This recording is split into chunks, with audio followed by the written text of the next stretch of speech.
We're going to let him lick and chew right here. So while I'm telling a story, so what's happening is he's building some new dendritic connections. Neurons that fire together, wire together. I'm trying to build the neurons firing and wiring together that say curiosity feels good. I'm reading a book on that, Wes. How it applies to people. Yes.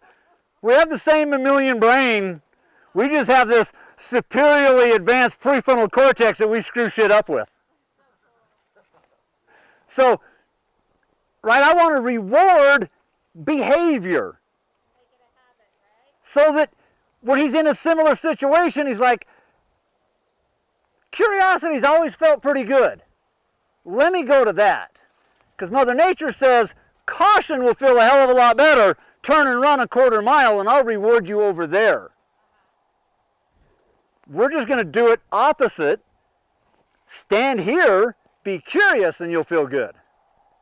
So we're going to unwire the neurons that say fight, flight, and wire the neurons that say calm and relax. Curiosity and confidence. So that's what's happening. We're doing brain surgery right now.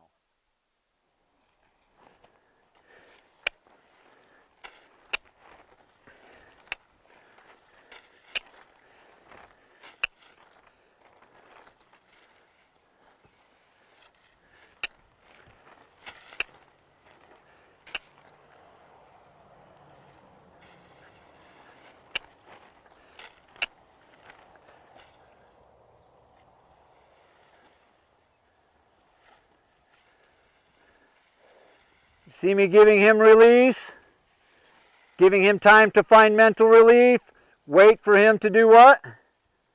Yeah. Well, he's got his head up, he's cautious. There, watch those soft ears. When those ears kind of lay back, that's his brain being way more relaxed, because right now he's thinking about something over there. So if I want him to relax, yeah, go back to the thing. I might bump him. There we go. One little bump. And he's like, oh, wait a minute. Let me go back to what I'm doing. Put your head down. Go back to being curious. Here comes pressure. Yep, I'll leave if you'll get curious.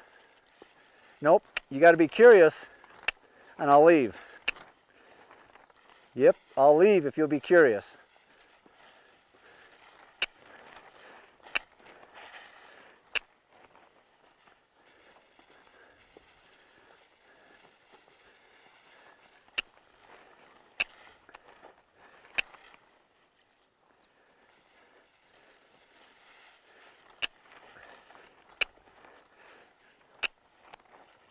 See, that's kind of Taz's old default answer, to just stiffly put his head up. Do you see how he does that? That's his old behavior. That's what we want to change. Because that behavior is tolerating, waiting for things to get better. We make them better. We don't wait for them to get better. We got to do something for things to get better. So I need him to be curious to feel better, not wait it out. So the more times I can just change those neurons, change those dendritic connections, I'm trying to unwire that, so to speak, and get him going. Curiosity is the way to go.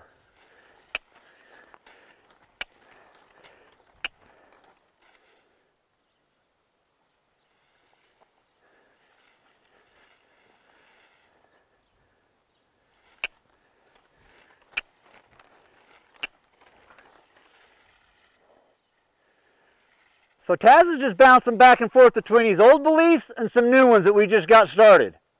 Can you see how he's doing that? We want him a lot more head down, brain on, instead of head up, brain off. So we're just trying to balance that out.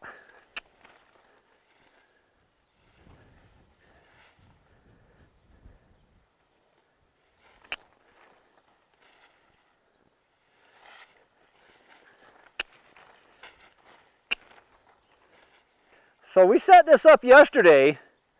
I'll let him have a moment here. 45 minutes is probably a stretch. I'll go 25. He was pretty panicky. Yeah. That's fair. That's fair.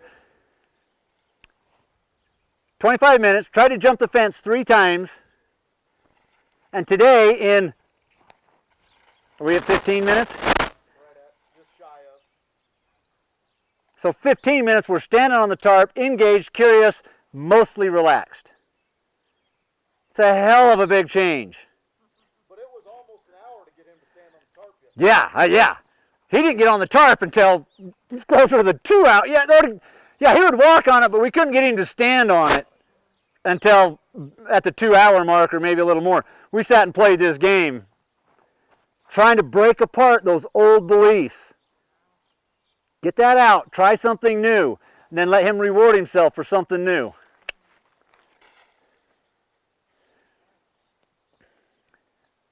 Because what does our human mind say about this stuff on the ground and this horse? What might have been an old answer that we could have come up with? Anybody? If we were like, Taz, I want you to get over tarps. What might have been an approach that we could have used? Taking it all around him. Yeah? Yep, like overstimulating, like a whole bunch. Because our mindset might be, hey Taz, if you just feel this or you just experience it, you'll see that you're okay. Because that's how our human mind works.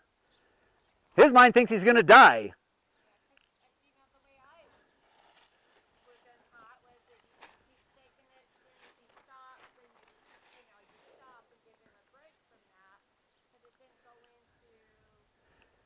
He probably just needed a longer break.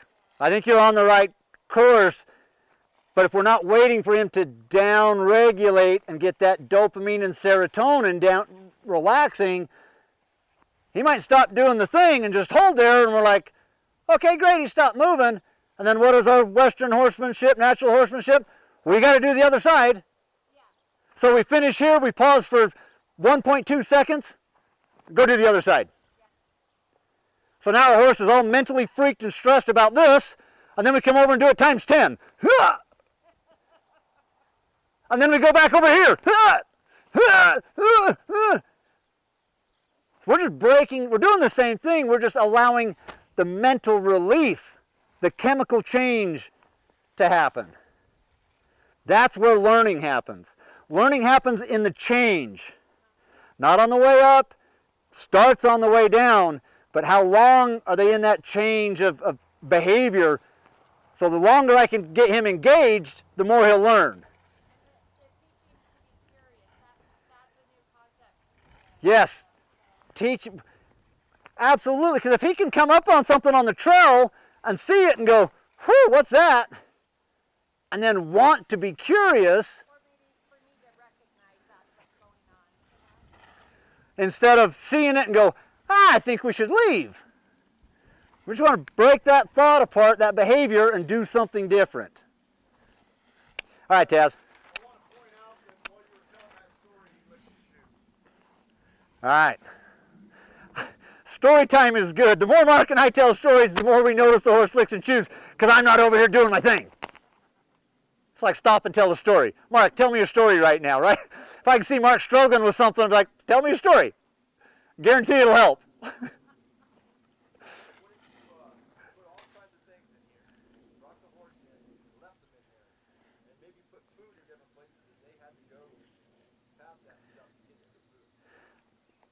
Would that be like cruel and unusual punishment or what? I don't like food as a reward because I always have to have food to reward.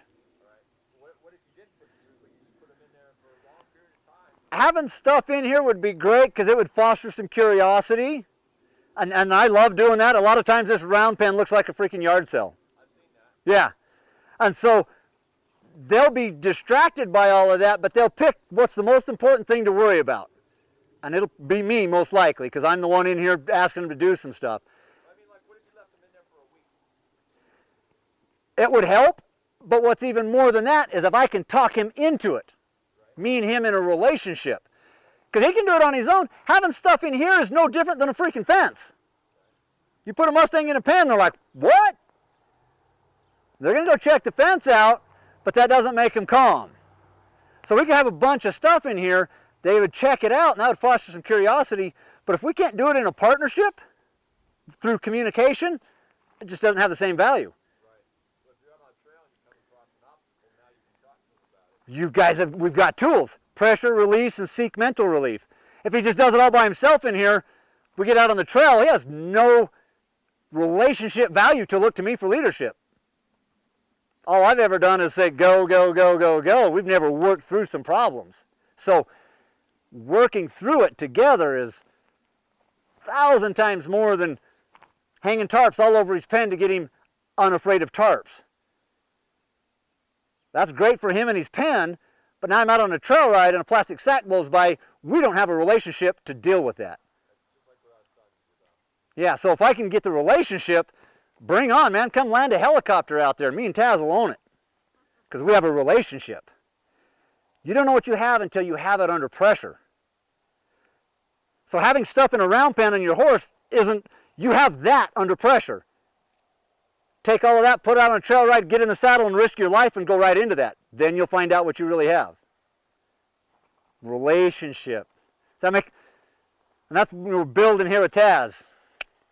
So I'm going to kind of be like, all right, Taz, we just went out of kindergarten. We're going to go to first grade.